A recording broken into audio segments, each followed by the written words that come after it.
Welcome to today's lesson, which is about the quotient of powers. The goal of today's lesson is that you can explain the quotient of powers property. Here we have 2 to the power of 7 divided by 2 to the power of 3. I'm going to rewrite that as 2 to the power of 7 over 2 to the power of 3, and I'm going to expand each of these terms. 2 multiplied, that's equal to 2 multiplied 7 times.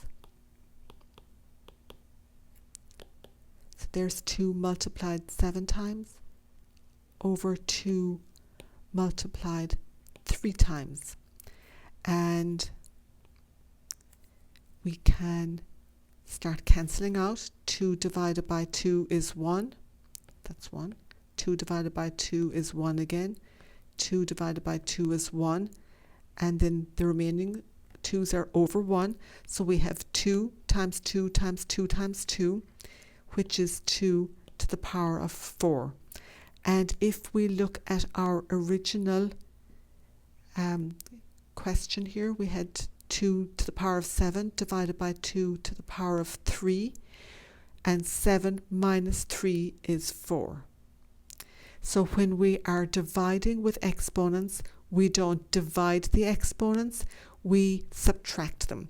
You can find the exponent of the quotient, and here the quotient is 2 to the power of 4. That's the quotient. By subtracting the exponent of the divisor, 2 to the power of 3 is under the line. That's the divisor. You can subtract the 3 from the exponent of the dividend, and the dividend is the number over the line. I'm going to write. So let's look at another example. X to the power of 5 divided by x. So x to the power of 5. That's the dividend, divided by x, and I'm going to write x to the power of 1. Okay, and I'm going to expand these. X multiplied 5 times divided by x just once. And again, we can cancel out. X divided by x equals 1, and we're left with x multiplied 4 times. That's your quotient, x to the power of 4. And again, if we go and look, here we've got 4, and our original exponents were 5 and 1. You don't divide the 5 by 1 here, you subtract 1 from 5 to get 4. So you find the exponent of the quotient by subtracting the exponent of the divisor from the exponent of the dividend. And that's your quotient of powers property. We can use this with algebraic expressions.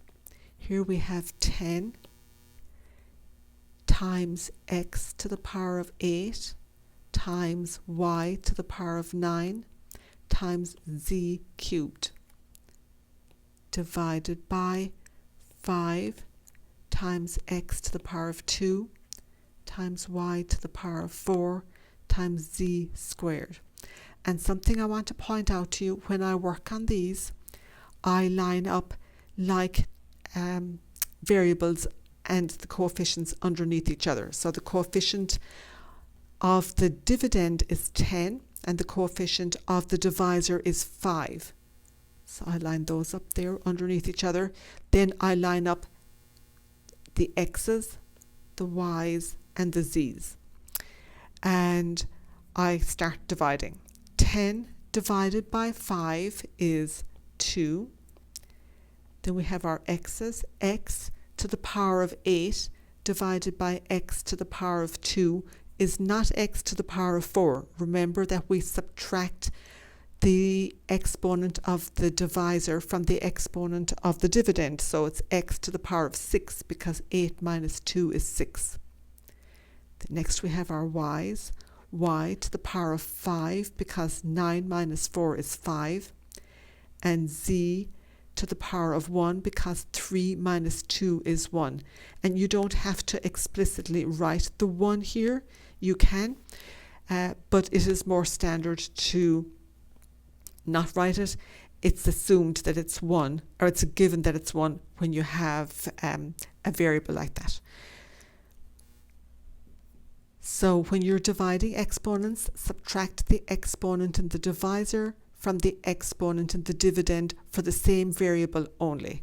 So if we have x to the power, let's just say x, times y to the power of 5 divided by y to the power of 2. I'll draw my line again here. The exponents of 5 and 2 only apply to the y. So the quotient would be x times y to the power of 3, because 5 minus 2 is 3. So today you saw how to use the quotient of powers property. And that's the end of today's lesson.